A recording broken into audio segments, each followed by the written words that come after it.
عضو تناسل یعنی روزے کی حالت میں عضو تناسل میں دوا وغیرہ کا ڈالنا۔ اگر مرد نے اپنے روزے کی حالت میں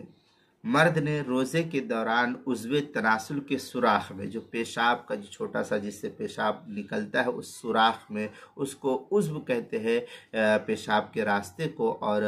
آلِ تناسل یہ جو ہے اسی کو کہا جاتا ہے۔ تو جو اس کا سوراخ ہوتا ہے، جو پیشاب کا راستہ ہوتا ہے، اس میں اگر کسی کو کوئی تکلیف ہو گئی ہے اور حکیم یا ڈاکٹر نے کہا اس میں دوا رکھنے کے لیے، تو اگر کسی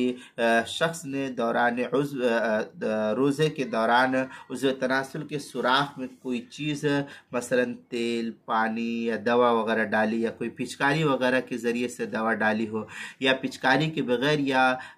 سلائی وغیرہ داخل کی ہو، تو روزہ فاسد نہیں ہوگا اس صورت میں۔ چنانچہ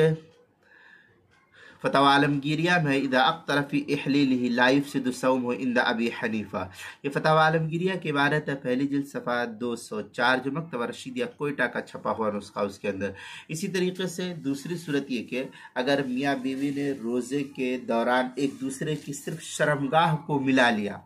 آپس میں مرد نے عورت کی شرمگاہ سے اپنے شرمگاہ کو اس طریقے سے ملا لیا، لیکن مرد نے عورت کی شرمگاہ میں اپنی شرمگاہ کو داخل نہیں کیا، اور اس سے شہوت پیدا ہو گئی، پھر دونوں الگ ہو گئے اور پانی نہیں نکلا، انزال نہیں ہوا، تو روزہ فاسد نہیں ہوگا۔ لیکن ایسا کام روزے کی حالت میں مکروہ ہے، اچھا نہیں، پرہیز کرنا چاہیے۔ اگر خواہش ہے تو رات میں جو ہے صبح صادق سے پہلے اس کام سے فارغ ہو جانا چاہیے میاں بیوی کو۔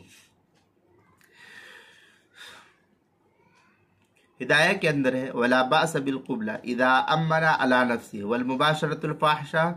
مثل التقبیل، یہ ہدایہ کی عبارت ہے، پہلی جلد صفحہ 199، باب ما یوجب القضاء، مکتبہ رحمانیہ کا جو چھپا ہوا نسخہ اس کے اندر۔ فتاوی عالمگیریہ میں والمباشرۃ الفاحشہ ان یتعانقان وہما مجردان ویمس فرجہ، اس طریقے کے الفاظ جو ہے فتاوی عالمگیریہ پہلی جلد صفحہ 200، کتاب الصوم الباب الثالث، جو مکتبہ رشیدیہ کوئٹہ بلوچستان کا چھپا ہوا نسخہ اس کے اندر۔ اسی طریقے سے روزے کے مسائل کا انسائکلوپیڈیا، اس کے حروف تہجی عین، عنوان ہے عضو تناسل، صفحہ نمبر 148 اور 149 پر اس کو نقل کیا گیا ہے۔